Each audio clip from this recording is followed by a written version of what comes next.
Oke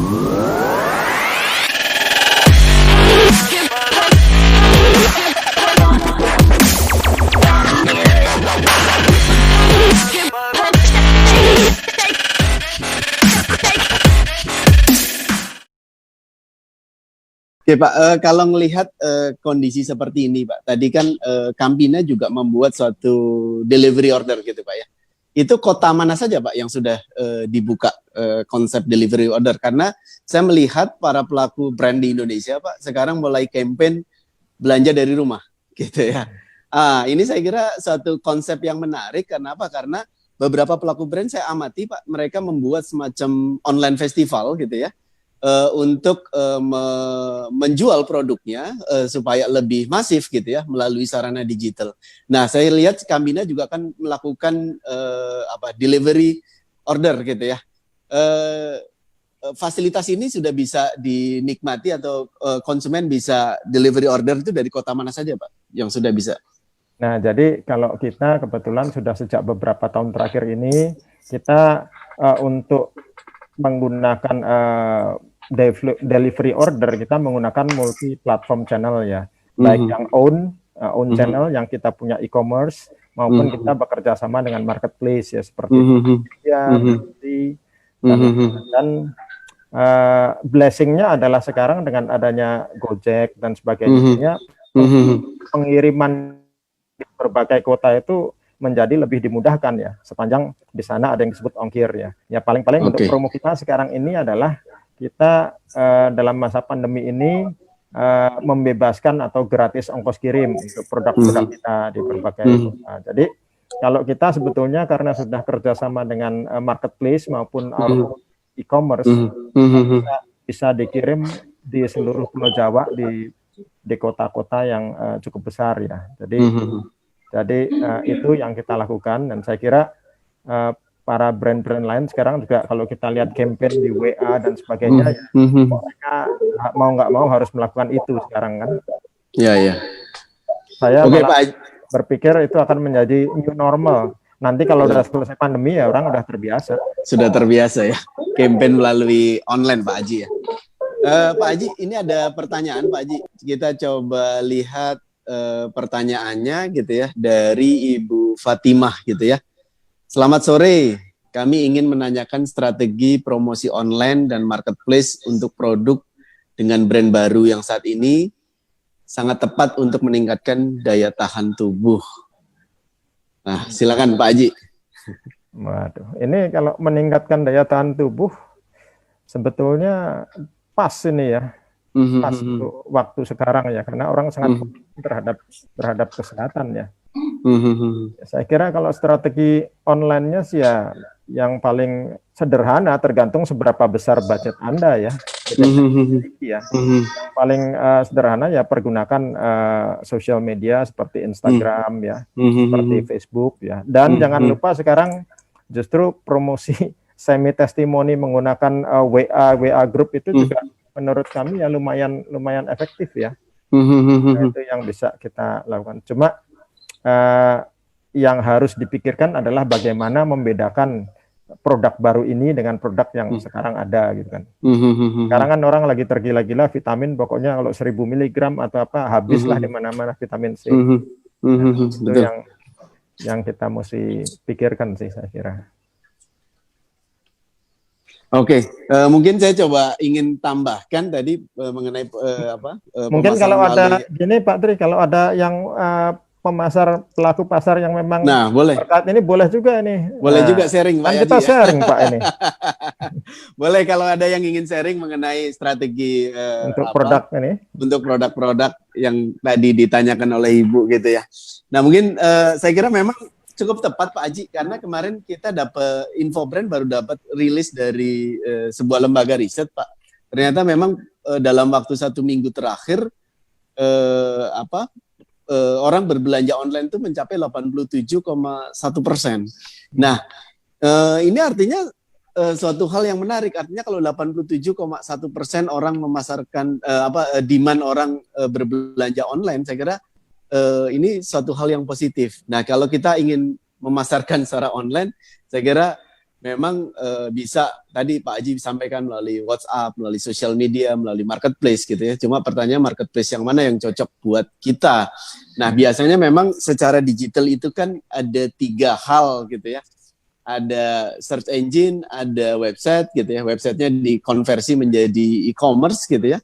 Juga adalah melalui sosial media. Nah, itu sarana channel yang kita bisa lakukan. Tapi sebelumnya sebaiknya juga kalau tadi untuk daya tahan tubuh bisa juga melakukan riset dulu gitu ya. Kita bisa cek di marketplace harganya berapa, benefitnya apa dan lain sebagainya. Saya kira itu kita bisa lakukan terlebih dahulu. Dan yang paling laku apa? Itu juga kita bisa melakukan cek di marketplace. Itu mungkin tipsnya dari saya untuk menambahkan saja Pak Haji. Oke, kalau ada yang ingin bertanya lagi, silahkan. Oh, ini ada. Coba saya buka lagi Pak Haji. Pertanyaan gitu ya. Selamat sore, ini dari Bayu Imandono. Maaf bertanya, saat ini beberapa kota sudah melakukan PSBB dan hanya operasional bisnisnya saja yang dapat beroperasional. Perlukah CSR dilakukan dan strategi apakah yang harus dibentuk agar dapat tertuju dengan pemerataan ekonomi agar bisa lebih baik dan stabil? Itu Pak Haji, silakan. Perlu nggak Pak CSR Pak? Nah, jadi menurut kami ya sekarang ini semua orang susah, ya kan? Mau yang pengusaha juga susah, ya maupun karyawan juga susah, ya. Kecuali ya tadi yang produksinya vitamin C dan yang kesehatan mungkin naik jualannya, masker dan sebagainya ya. Dalam kondisi seperti ini, ya, kita mesti lihat yang terdampak itu siapa ya. Seringkali kita berpikir CSR itu untuk yang luas ya, yang jauh dan sebagainya. Tapi menurut kami yang kita harus pikirkan itu juga adalah diberikan CSR adalah mereka-mereka yang secara tidak langsung atau langsung terkait dengan distribusi produk kita atau pemasaran produk kita di ujung frontline sebelah sana ya, di luar salesman perusahaan kita atau salesman distributor kita itu sih biasanya udah ada covernya sendiri ya, tapi toko-toko mungkin juga penjajah keliling yang memasarkan produk kita ya. Kalau di es krim kan ada hawkers ya yang untuk dengan becak-becak itu ya, mungkin produk lain juga ada ya. Nah, itu saya kira kita juga bisa melakukan CSR justru dari situ dulu, dari internal dulu Pak ya. Internal langsung. Kalau karyawan kan biasanya udah ada jaring pengaman sosialnya lah, tapi ada pedagang-pedagang yang mendistribusikan produk kita di ujung itu juga sekarang terdampak ya. Saya kira itu jangan dilupakan oleh kita untuk menjadi CSR kita, karena sekarang kan semua orang ingatnya sama ojol gitu kan, yang mendominasi pemberitaan ya. Sebetulnya hampir semua terdampak ya. Jadi ya kami pikir bisa setiap brand kita memikirkan pemasar kita yang paling ujung sana itu ya, saya kira sebaran CSR-nya akan lebih merata ya, bukan hanya ke bagian-bagian tertentu ya. Oh, yang menambah tadi yang pemasaran, saya lihat sekarang juga terutama ada beberapa produk ya yang mungkin karena konsumennya itu ibu rumah tangga dan sebagainya, itu secara online-nya dipasarkannya sekarang lebih simpel lagi, yaitu menggunakan WA. Pakai WA, istri kita bisa hubungan ke WA itu terus langsung chat. Nah, itu juga kelihatannya menggunakan WA sekarang ini efektif ya. Efektif karena itu langsung chat ya, dan langsung terjadi interaksi di situ.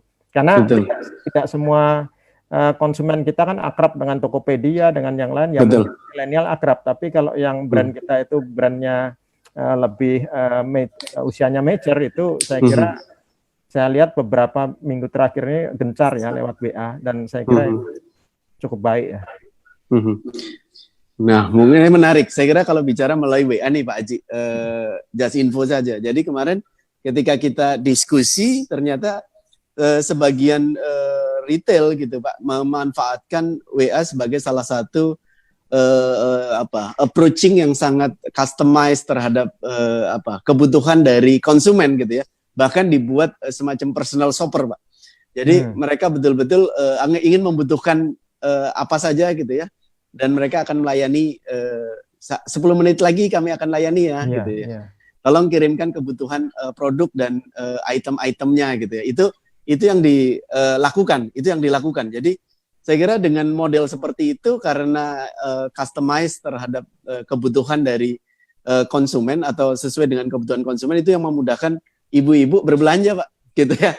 Sarana WA saya kira bukan hanya oleh peritel besar saja, tapi bahkan sampai ke ranah mungkin kalau yang di sekeliling rumah gitu ya, bahkan tukang sayur pun sudah menggunakan sarana WA gitu ya, karena mbaknya takut juga keluar rumah gitu. Jadi dia pesan barang apa dan dikirim gitu ya. Iya betul itu. Gitu. Ada toko daging di dekat rumah saya, kebetulan istri saya juga.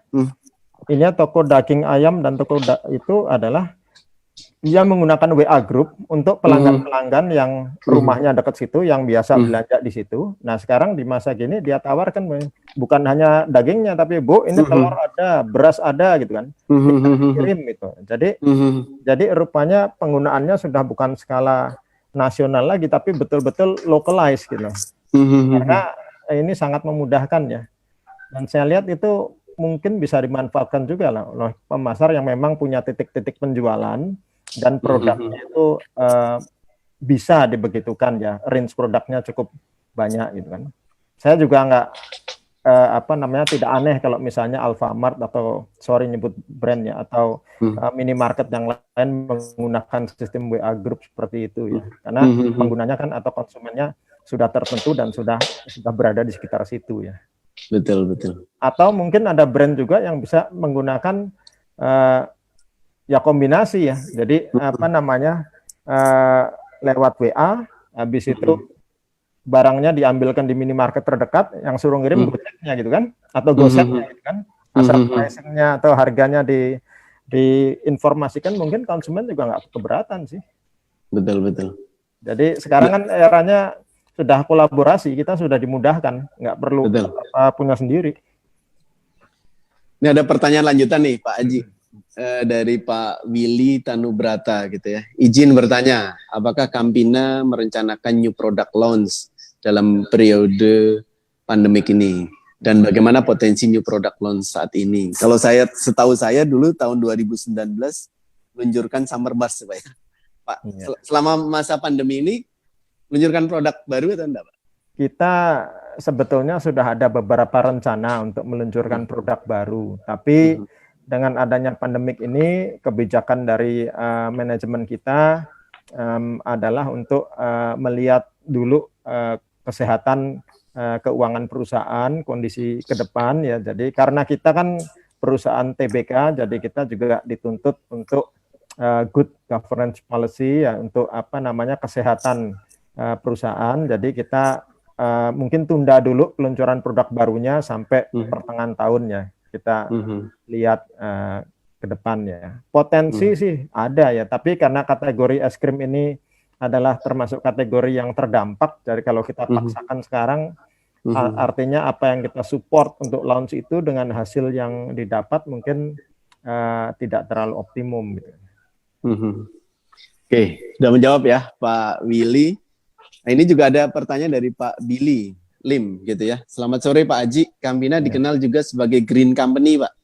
Mohon dijelaskan apa saja yang dilakukan oleh Campina untuk mencapai green company itu Pak. Terima kasih. Baik, terima kasih Pak Billy atas pertanyaannya. Jadi memang sebetulnya perusahaan lokal seperti kami ini kan awalnya adalah tergantung dari visi pemegang saham mayoritas atau founder ya. Jadi kalau dari founder kami, dari pemegang saham mayoritas, berkeinginan agar perusahaan kita juga mempunyai tanggung jawab terhadap lingkungan, tidak dalam arti lingkungan yang luas ya, tapi kita mulai dari proses produksi, proses yang ada di factory, itu bisa tidak terlalu mencemari lingkungan, itu adalah sesuatu yang pelan-pelan kita arahkan sehingga nantinya, dan ternyata bukan hanya dari produksi, tapi juga akhirnya kita bahkan mendidik karyawan untuk hidup menjadi lebih concern terhadap lingkungan ya. Jadi Itu yang visi yang kita lakukan di apa namanya di Campina ini ya. Nah, untuk lebih jelasnya itu Bapak bisa lihat juga, masuk ke website kami, karena di situ ada corporate activity juga ya, menyangkut juga mengenai green company ini.